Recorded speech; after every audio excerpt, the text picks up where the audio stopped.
آپ کو پتا ہے وہ حنفی پیش کرتے ہیں گھوڑوں کے دموں والی حدیث جو صحیح مسلم میں تشہد کے چیپٹر میں ہے, سنن ابی داؤد میں تشہد کے چیپٹر میں ہے, سنن نسائی میں تشہد کے چیپٹر میں ہے کہ سلام پھیرتے وقت صحابہ جو ہے وہ یوں سلام کرتے ہیں, یہ پکڑ کے رفع الیدین پہ لگا دیتے ہیں. تو پھر آپ لوگ کیوں گھوڑے کی دموں والا کام کرتے ہو عید میں اور وطروں کے اندر؟ ہم تو قائل ہیں عید میں بھی وطر میں بھی, اور پہلا کیوں کرتے ہو پھر؟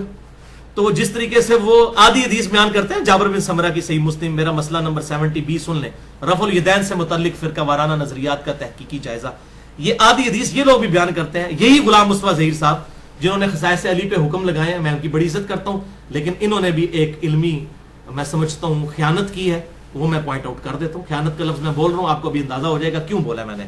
انہوں نے السنہ رسالے میں صحیح مسلم کا حوالہ لکھا ایک حدیث کا جو بخاری میں بھی موجود ہے, بخاری میں تو وہ الفاظ نہیں ہیں, لیکن انہوں نے حوالہ لکھا صحیح مسلم انٹرنیشنل نمبر کے مطابق 6488. جب مسلم کا آپ 6488 حوالہ لکھیں اور آپ آدھی حدیث لکھیں گھوڑوں کے دموں کی طرح حنفیوں والا آپ کام کریں تو ہم تو کہیں گے نا علمی خیانت ہے. آدھی حدیث لکھی کہ آپ صلی اللہ علیہ وسلم نے فرمایا میرے صحابہ کو برا مت کہو, اگر تم احد پہاڑ کے برابر سونا خیرات کر دو تو تم میرے صحابی نے جو ایک مد گندم 600 گرام آج کا آدھا کلو بنتا ہے اس کے آدھے کو بھی نہیں پہنچ سکتے. صحیح بخاری میں یہی الفاظ ہے, لیکن انہوں نے حوالہ دیا مسلم کا, بخاری مسلم کے دونوں میں ہے. انہوں نے چونکہ مسلم کا حوالہ دیا پھر حدیث آدھی لکھنا علمی خیانت ہے. صحیح مسلم 6488. پوری حدیث کیا ہے؟ پوری حدیث میں تو اپنا پھر مسئلہ کھڑا ہو جانا تھا نا. پوری حدیث یہ ہے کہ سیدنا خالد ابن ولید رضی اللہ تعالیٰ عنہ کا جھگڑا ہو گیا حضرت عبد الرحمن بن عوف سے, تو حضرت خالد نے جذبات میں آ کے عبد الرحمن بن عوف کو گالیاں دے دی.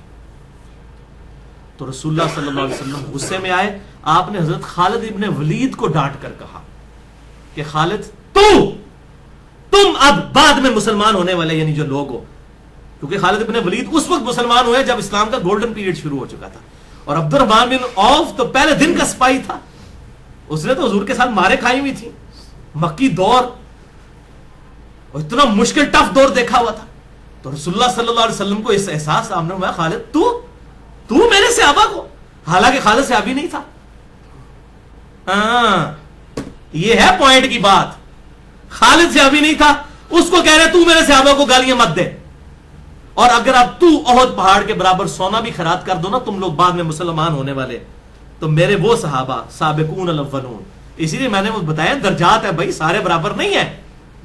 پورا اسی بھی تو میں نے لیکچر دیا, میں کہتا ہوں میری زندگی کا یہ top of the list lecture ہے, مسئلہ نمبر 96 عظمت صحابہ رد المنافقین اور سنی شیعہ اختلاف کا تحقیقی جائزہ. الحمدللہ اس میں بالکل ٹروتھ ریویل کر دیا کہ حق بات کیا ہے. الحمدللہ اس میں نے یہ پوری حدیث بیان کی ہے, اور میں نے بتایا کہ یہ دیکھیں پوری حدیث کیوں نہیں بیان کرتے کہ تعویل خاص میں رسول اللہ نے کس کو منع کیا کہ میرے صحابہ کو گالیاں مت دو, بعد میں مسلمان ہونے والوں کو کہا کہ تم نے ان کو نہیں دینی. عبد الرحمن بن خالد بن ولید تھے, وہ تو پھر بھی صلح حدیبیہ کے بعد مسلمان ہوئے, اور حضرت معاویہ کا مسلمان ہوئے فتح مکہ پہ. ان کو اجازت ہوگی کہ وہ گالیاں دیں اور دلوائیں حضرت علی پہ. عبد الرحمن بن عوف کے مقابلے حضرت علی کا مرتبہ دیکھیں کس لیول پہ.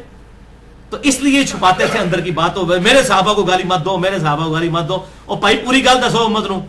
اور اس سے بھی بڑھ کر صحیح بخاری میں حدیث ہے مردوں کو گالی مت دو, وہ اپنے انجام کو پہنچ چکے. مرے ہوئے بندے کو گالی دینا یہ اس سے بڑا جرم ہے, اور حضرت علی کی وفات کے بعد ممبروں پر لعنت ہوتی رہی ہے. بولے اعوذ باللہ تعالی. بخاری اور مسلم کی وہ حدیث یاد کر لیجئے, اگر میری بیٹی فاطمہ بھی چوری کرے گی اس کے بھی ہاتھ کٹوا دوں گا. تم سے اگلے لوگ اسی لیے ہلاک ہوئے کہ اشرافیہ کے لیے اور قوانین اور غریب لوگوں کے لیے اور ہوتے تھے. یہ نہیں ہے کہ کوئی صحابی جو ہے اس کو اجازت ہے کہ وہ دوسرے صحابی پر لعنت کرے, اور بعد والے جو ہیں وہ اگر کریں گے تو ہم ان کو رافضی کہیں گے. بھائی قانون ایک ہوگا اسلام میں. اگر فاطمہ کی بات ہو رہی ہے باقی پھر کس کھاتے میں آ جاتے ہیں. تو یہ معاملہ بالکل الحمدللہ اس حوالے سے کلیئر ہے. یہاں پر میں انشاءاللہ تعالی وہ مسئلہ نمبر 102 کا ویڈیو کلپ بھی ڈال دوں گا, ہو از ٹرو شیعہ آف علی. میں اہل تشیع کو بھی کہوں گا کہ وہ بھی رافضی نہ بنے, وہ بھی صحیح منہج کے اوپر آئیں اور شیعہ علی کا شیعہ بنے, معاویہ کا شیعہ مت بنے. یہ حضرت میر معاویہ کے دور میں ہوتا تھا, ان کے سامنے ہوتا تھا, سنن نسائی الکبریٰ سے میں نے چیز ثابت کر دی ہے. اسی لیے میں کہتا ہوں رافضی جو ہے یہ شیعہ ہے معاویہ کے, ہم اہل سنت علی کے شیعہ ہیں الحمدللہ. ہو از ٹرو شیعہ آف علی مسئلہ نمبر 102 کا کلپ یہاں پر میں انشاءاللہ ایڈ بھی کر دوں گا, اور یہاں پر میں ایک آخری اعلان بھی کر دوں. یہ اکثر لوگ کہتے ہیں یہ معاملے ڈسکس کرتا ہے, اور بھائی میرے 200 سے زیادہ لیکچر ریکارڈ ہیں, ان میں سے صرف 11 لیکچر جو ہے نا حسینیت اور یزیدیت پہ ہیں. یہ تو ابھی آپ کی وجہ سے مجبوراً مجھے یہ 3-4 دینے پڑ رہے ہیں. 200 میں سے 11 کتنے % بنتے ہیں؟ 5%. 5% میرے لیکچر اس موضوع پہ ہیں, 95% اور موضوعات پہ ہیں. لیکن جس کی دم پہ جہاں پاؤں پڑتا ہے نا, اس کو تو یہی لگتا ہے نا. اب بریلویوں کو تو یہی لگتا ہے کہ گستاخانہ باتوں میں اس نے ہمارے بزرگوں کو رگڑ دیا, دیوبندیوں کو بھی یہ لگتا ہے, ان کے لیے تو یہی لگتا ہے کہ علی باتیں ہی ہمارے بزرگوں کے خلاف کرتا رہتا ہے, کیونکہ ان کے خلاف وہ ایک لیکچر بھی ان کے لیے 1000 کے لیے برابر ہے, 1000 کے برابر ہے. تو بھائی یہ میرے صرف 11 لیکچر ہے. mirza_95@yahoo.com پہ مجھے ای میل کریں, میں 11 لیکچرز کا مجھ سے لے لیں لنک, اور آپ ایمانداری سے سنیں. اور میرے یہ جو 4 ریسرچ پیپرز ہیں 5A, B, C اور D, یہ بھی ahlsunnatpak.com پر ریسرچ پیپرز والے پورشن میں موجود ہیں, آپ وہاں سے ڈاؤن لوڈ کر سکتے ہیں. صرف 5% لیکچر ہے. وہ کہتے ہیں جی ہر ٹائم ڈسکس کرتا رہتا ہے. ہر ٹائم کدھر ہے؟ 200 لیکچرز میں سے 5% ہو, آپ تو دوبارہ ہونے بھی نہیں ریکارڈ. یہ تو وہ اس کی پرسنٹیج بڑھتی بڑھتی اس کی 1% رہ جائے گی جب وہ 300-400 ہو جائیں گے. بہرحال یہاں پر میں ایک حدیث ضرور بیان کروں گا کہ ہمارے محبوب امام کائنات سید الاولین والآخرین شفیع المذنبین رحمت للعالمین سیدنا و مولانا امام اعظم محمد رسول اللہ صلی اللہ علیہ وآلہ وسلم نے اپنی وفات سے تقریباً 2.5 سے 3 مہینے پہلے ایک خطبہ دیا جو اہل سنت اور اہل تشیع کے ہاں کامن پایا جاتا ہے. اس حدیث کو غدیر خم کی حدیث کہتے ہیں. اہل سنت کے ہاں 4 حدیث ہیں اوپر تلے صحیح مسلم میں. انٹرنیشنل نمبر کے مطابق فضائل علی والے چیپٹر میں صحیح مسلم میں 6225, 6226, 6227 اور 6228 4 طرق امام مسلم رحمہ اللہ تعالی فضائل علی والے چیپٹر میں لے کر آئے. غدیر خم کی حدیث کہ آپ صلی اللہ علیہ وسلم نے حجۃ الوداع سے واپسی پر 18 ذوالحجہ کو خم نامی گاؤں میں پانی کے لیے پڑاؤ کیا, اور آپ صلی اللہ علیہ وسلم نے کنکلوڈنگ گفتگو وہاں پر کی. آپ صلی اللہ علیہ وسلم کے لیے اونٹ کے پالان کا ممبر تیار کیا گیا. آپ صلی اللہ علیہ وسلم نے صحابہ اکرام کو مخاطب کیا اور کہا کہ اے لوگوں آگاہ ہو جاؤ, میں بھی ایک انسان ہوں. قریب ہے کہ اللہ کا قاصد یعنی موت کا فرشتہ میرے پاس آئے اور میں اس کی دعوت قبول کر لوں. ہر شخص نے دنیا سے جانا ہے, میں نے بھی جانا ہے. میں اپنے بعد تم میں 2 بھاری چیزیں چھوڑ کر جا رہا ہوں. ان میں سے پہلی چیز اللہ کی کتاب ہے, اس میں ہدایت ہے, اس میں نور ہے. تم اللہ کی کتاب کو پکڑو, اپنا تعلق اس کتاب کے ساتھ مضبوط کرو. اللہ کی کتاب اللہ کی رسی ہے, جو اسے پکڑے گا ہدایت پر ہوگا, جو اسے چھوڑ دے گا گمراہ ہو جائے گا. وَاعْتَصِمُوا بِحَبْلِ اللَّهِ جَمِيعًا وَلَا تَفَرَّقُوا, یہ ہے اللہ کی رسی. اور پھر زید ابن ارقم کہتے رہے آپ صلی اللہ علیہ وسلم ہمیں ترغیب دلاتے رہے اللہ کی کتاب, اللہ کی کتاب, اللہ کی کتاب. اس کے بعد آپ صلی اللہ علیہ وسلم نے ارشاد فرمایا دوسری چیز بھاری چیز میرے اہل بیت ہیں. میں اپنے اہل بیت کے معاملے میں تمہیں اللہ کا خوف دلاتا ہوں. میں اپنے اہل بیت کے معاملے میں تمہیں اللہ کا خوف دلاتا ہوں. میں اپنے اہل بیت کے معاملے میں تمہیں اللہ کا خوف دلاتا ہوں. لیکن امت نہیں ڈری. اور یہ حدیث ہے صحیح مسلم میں, جو اہل سنت کے بڑے بڑے علماء کو بھی نہیں پتا کہ صحیح مسلم میں یہ 4 حدیثیں ہیں. کیوں؟ ان کو وہ حدیث بتائی جاتی ہے جو ہماری مین سٹریم کی کتابوں میں بھی نہیں ہے, باہر ہے, المستدرک للحاکم میں. اس سے بہت کمزور درجے کی روایت ہے, حسن درجے کی ہے, اس سے بہت کمزور ہے وہ. یہ تو مسلم کی حدیث ہے. انٹرنیشنل نمبر کے مطابق المستدرک للحاکم میں کتاب العلم چیپٹر میں 318 نمبر حدیث کہ میں اپنے بعد 2 ایسی چیزیں چھوڑ کر جا رہا ہوں جن کو مضبوطی سے پکڑ لوگے کبھی گمراہ نہیں ہوگے. ایک اللہ کی کتاب اور دوسرے اس کے رسول صلی اللہ علیہ وسلم کی سنت. یہ حجۃ الوداع پر آپ نے فرمایا تھا, لیکن یہ اس کے بھی بعد کا خطبہ ہے, اس کو بھی سپرسیڈ کرنے والا, جو صحیح مسلم میں ہے کہ کتاب اللہ کو پکڑنا اور اہل بیت کے معاملے میں اللہ سے ڈراتا ہوں, ان کے ساتھ اس نے سلوک کرنا. لیکن امت نے اہل بیت کا وہ حشر کیا کہ کسی نبی کی امت نے اپنے نبی کے ماننے والوں کے ساتھ یہ نہیں کیا. کافروں نے ضرور کیا, لیکن یہ ایک یونیک مثال ہے کہ مسلمانوں نے جو نمازوں میں اللہم صلی علی محمد وعلی آل محمد پڑھتے رہے اور آل محمد ذبح کر دی. یہ درود شریف کس منہ سے پڑھتے ہیں؟ وَلِعَاذُ بِاللَّهِ تَعَالَى. تو آپ صلی اللہ علیہ وسلم نے فرمایا کہ میں اپنے اہل بیت کے معاملے میں تمہیں اللہ سے ڈراتا ہوں. اور باقی کتابوں میں یہ حدیث پھر اس سے بھی آگے چلتی ہے صحیح سند کے ساتھ. جامعہ ترمذی میں 3713, مسند امام احمد میں 19321, سنن نسائی الکبریٰ میں 8478 اور امام ابن ابی عاصم کی کتاب السنہ میں 1158 نمبر. یہ 4 میں نے حوالے دے دی ہیں. یہ حدیث آگے بھی چلتی ہے اور شیخ البانی رحمہ اللہ نے اپنے سلسلہ احادیث صحیحہ میں 1750 نمبر حدیث کے اندر یہی احادیث کے کم از کم 22 طرق لیے 22 صحابہ سے اور کہا کہ حدیث متواترہ ہے غدیر خم کی حدیث.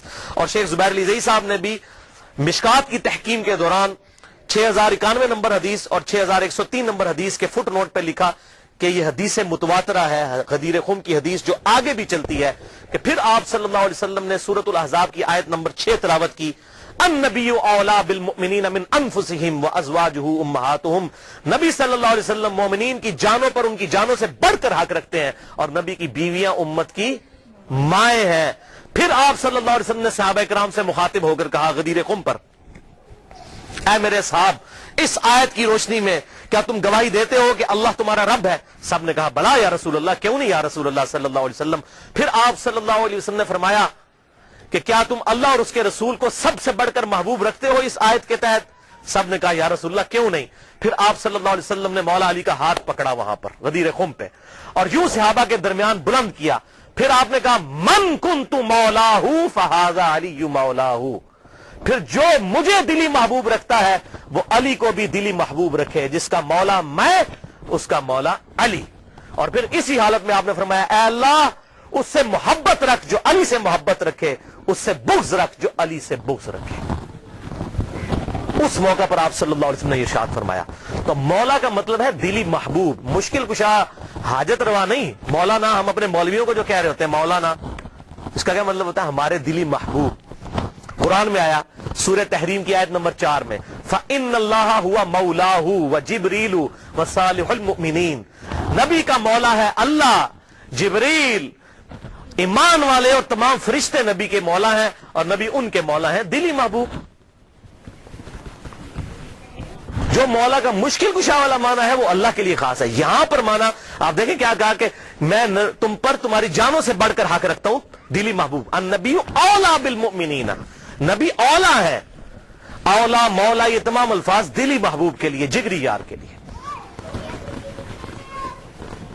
تو یہ اس کا مشکل کشا معنی لینا بالکل ظلم ہے بھائیو. قرآن پاک میں واضح طور پر آیا ایاک نعبد و ایاک نستعین، اے اللہ ہم صرف تیری ہی عبادت کرتے ہیں، غائب میں مدد کے لیے صرف تجھی کو پکارتے ہیں. یہ تو جھگڑا ہی نہیں ہے کہ سیدنا علی رضی اللہ تعالیٰ عنہ کو اختیار ہے یا نہیں. مولا علی کو اختیار ہو، شیخ عبد القادر جیلانی کو اگر اختیار ہو تب بھی ان کو غائب میں دعا کے لیے نہیں پکار سکتے. مولا علی اپنی نمازوں میں اللہ کو پکارتے تھے. مولا علی کا ماننے والا وہی ہوگا جو مولا علی کی سنت پر عمل کرتے ہوئے اللہ کو پکارے گا، یا حی یا قیوم برحمتک استغیث، حسبنا اللہ ونعم الوکیل، لا الہ الا انت سبحانک انی کنت من الظالمین. بارش کون برساتا ہے؟ اللہ. ڈیوٹی کس کی ہے؟ فرشتوں کی. تو بارش فرشتوں سے مانگیں گے یا اللہ سے؟ اللہ سے. تو سیدنا علی کو اگر اختیار ہو بھی تب بھی ان کو پکاریں گے نہیں. ہاں ظاہری اسباب وہ معاملہ بالکل ڈیفرنٹ ہے. میں آپ کو کہتا ہوں مجھے پانی پلا دے، بالکل ٹھیک ہے، لیکن آپ وہاں بغداد میں دفن ہے، بغداد میں بھی قبر میں، اور کہتے ہیں میں آپ کو کہتا ہوں مجھے پانی پلا دیں، وہی بات وہی جملہ صرف کوآرڈینیٹس فریم آف ریفرنس بدلنے کی وجہ سے غائب میں پکارنا ہو جائے گا. اور غائب میں پکارنا عبادت ہے، اور عبادت جو ہے وہ اللہ کے ساتھ خاص ہے. اسی لیے قرآن میں کہا گیا ایاک نعبد، اے اللہ عبادت بھی تیری کرتے ہیں، و ایاک نستعین، اور غائب میں مدد یعنی دعا کے لیے اپروپریٹ ٹرانسلیشن ہے ایاک نستعین کی، دعا تجھ سے کرتے ہیں. دعا ہوگی اللہ سے. بہرحال اسی حدیث غدیر خم کی حدیث کی سپورٹ میں صحیح مسلم میں کہتا ہوں بڑی اسٹانشنگ حدیث ہے، جو مولا علی نے صفین کے مقام پر جب تحکیم کا ایشو اٹھنے والا تھا اس وقت اصحاب کو جمع کر کے کہا.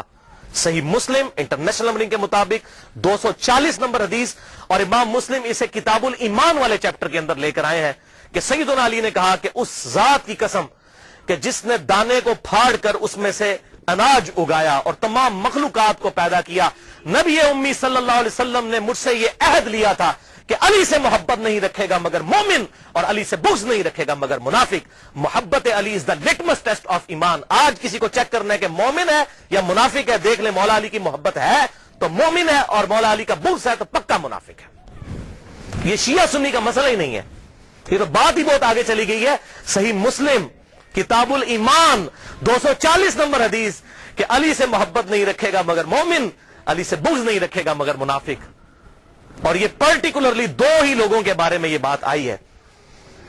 بخاری اور مسلم میں دوسرے انصار کے بارے میں آیا کہ انصار سے صرف مومن ہی محبت رکھیں گے، اور انصار سے صرف بغض منافق ہی رکھیں گے. اور آپ دیکھ لیں انصار کے ساتھ واقعہ ہرہ میں یزید نے جو کچھ کیا، قتل عام ان کا، اور یہاں پر مولا علی کے خلاف جو لوگ کھڑے ہوئے ان کے معاملات بھی بالکل سامنے ہیں. لہذا یہ جو غدیر خم کا خطبہ ہے آپ صلی اللہ علیہ وسلم نے خم نامی گاؤں میں کیوں دیا، اس کی ایک ٹیکنیکل ریزن ہے. حجۃ الوداع پہ بھی آپ یہ بات کر سکتے تھے. آپ نے خم نامی گاؤں میں اس لیے خطبہ دیا کہ اس موقع کے اوپر سب لوگ جا چکے تھے سوائے اہل شام کے اور اہل مدینہ کے، اور یہی بدبخت شامی تھے جو بعد میں مولا علی کے خلاف صفین میں کھڑے ہوئے. حضور ان کو ڈرا رہے تھے. اور دیکھیں اس کے بعد کیا ہو سکتا ہے، من کنت مولاہ فہذا علی مولاہ، بات ہی کچھ نہیں رہ جاتی. اور اہل مدینہ میں بھی ایسے لوگ شامل، پھر اہل مدینہ کے اوپر ظلم بھی ہوئے. آپ صلی اللہ علیہ وسلم نے پہلے ان کو خبردار کر دیا. یہ تھی اس کی حکمت، اور آنے والے وقت کے بارے میں اشارہ تھا کہ یہ معاملات ان کے ساتھ ہوں گے. بہرحال اس معاملے میں جن لوگوں نے بھی سیدنا علی کے ساتھ زیادتی کی، چاہے وہ حضرت امیر معاویہ رضی اللہ تعالیٰ عنہ ہوں، یا حضرت مغیرہ ابن شعبہ رضی اللہ عنہ ہوں، یا حضرت عمر ابن عاص رضی اللہ عنہ ہوں، ہم کسی پر لعنت کرنے کے قائل نہیں ہیں، لیکن ان کی غلطیوں کا جھوٹا دفاع بھی نہیں کرتے، اور نہ ہم رافضیوں کی طرح ان پر لعنت کرتے ہیں. ان کا معاملہ ہم اللہ کے سپرد کرتے ہیں. غلطی جو ہے 100 بسم اللہ بیان ہوگی. حضرت آدم سے زیادہ کسی کا مرتبہ نہیں، 7 دفعہ ان کی غلطی بھی قرآن میں بیان ہوئی ہے. غلطی بیان کرنے کا مقصد یہ نہیں ہوتا آپ نے کسی کو ذلیل کر دیا، ورنہ یہ محدثین نے ذلیل کیا معاذ اللہ. اگر یہ چیز ہوتی اور بخاری اور مسلم میں یہ حدیث کیوں آتی؟ تو اس میں میرا پورا ایک علیحدہ سے ریسرچ پیپر یہ والا میں نے جو بتایا، اور لیکچرز بھی موجود ہے کہ کس طرح حضرت علی کو جمعے کے خطبوں میں گالیاں نکالی جاتی تھی. بخاری میں، مسلم میں، ابو داؤد میں، ترمذی میں، نسائی میں، ابن ماجہ میں کتنی احادیث موجود ہے. تو یہ ممبروں پر مولا علی پر لعنت کرنے کی بدعت بنو امیہ کے دور میں جاری ہوئی. لہذا شیعان علی وہ ہوں گے جو علی کی سنت پر عمل کریں گے. مولا علی کو خوارج نے کافر کہا، لیکن مولا علی نے ان کے جنازے خود پڑھائے اور کہا کہ یہ میرے بھائی تھے، بگوڑے ہو گئے، میں ان کو مسلمان سمجھتا ہوں، اور ان کے لیے دعا کی اللہم اغفر لحینا و میتنا. جبکہ دوسری طرف بنو امیہ کے ماننے والے وہ لوگ ہیں جو حضرت علی پر ممبروں پر لعنت کرتے تھے، اور آج ان کی باقیات اس فارم میں موجود ہے کہ وہ باقی صاحب کے اوپر لعنت کرتے ہیں. مولا علی کا ماننے والا وہ ہوگا جو بنو امیہ کی بدعت پر نہ چلے، مولا علی کی سنت پر چلے. یہ فرق سمجھ لیجئے. تو شیعان علی سے مراد علی کے گروہ کے لوگ. خالی ٹائٹل لگا لینے سے نہیں. آج سنی کون کون نہیں اپنے آپ کہتا، بریلوی کہتے ہیں ہم سنی ہیں، دیوبندی کہتے ہیں ہم سنی ہیں، اہل حدیث کہتے ہیں ہم سنی ہیں، لیکن ایک دوسرے سے پوچھے وہ کہتے ہیں نہیں اسی سنی ہے، دوسرا سنی نہیں ہے. تو ٹائٹل آپ لگاتے رہے بے شک. شراب کی بوتل کے بعد روح افزا لکھ لینے سے روح افزا بن جائے گی؟ یہ جامع شیری بن جائے گی؟ نہیں. اصل تو بات ہے کہ واقعی علی کا شیعہ کون ہے. شیعہ علی کا وہی ہوگا، علی کے گروہ کا آدمی وہی ہوگا جو مولا علی کی سنت پر عمل کرنے والا ہوگا. اور مولا علی نے ہمیں یہی درس دیا ہے کہ کسی بھی شخص کے اوپر لعنت نہ کی جائے. یہ لعنت کرنا تو بنو امیہ کی بدعت ہے. جو ان کے طریقے پر چلنا چاہتے ہیں، ان کی پارٹی میں قیامت والے دن اٹھنا چاہتے ہیں تو بے شک اٹھے. ہم تو مولا علی کے ساتھ ہیں، دنیا میں بھی انشاءاللہ اور آخرت میں بھی انشاءاللہ مولا علی کے ساتھ اٹھائے جائیں گے انشاءاللہ تعالی، اور اہل بیت کے ساتھ. اللہ تعالیٰ سے دعا ہے جو حق بات میں نے کہی اللہ تعالیٰ ہمارے دلوں میں راسخ فرمائے. اگر جس بات میں میرے منہ سے کوئی غلط بات نکل گئی تو اللہ تعالیٰ ہمارے دلوں سے محو کر دے. ہمیں کتاب و سنت کی تعلیمات پر عمل کر کے دوسرے بھائیوں تک پہنچانے کی توفیق عطا فرمائے. سبحانک اللہم و بحمدک، اشہد ان لا الہ الا انت، استغفرک و اتوب الیک، وما علینا الا البلاغ المبین.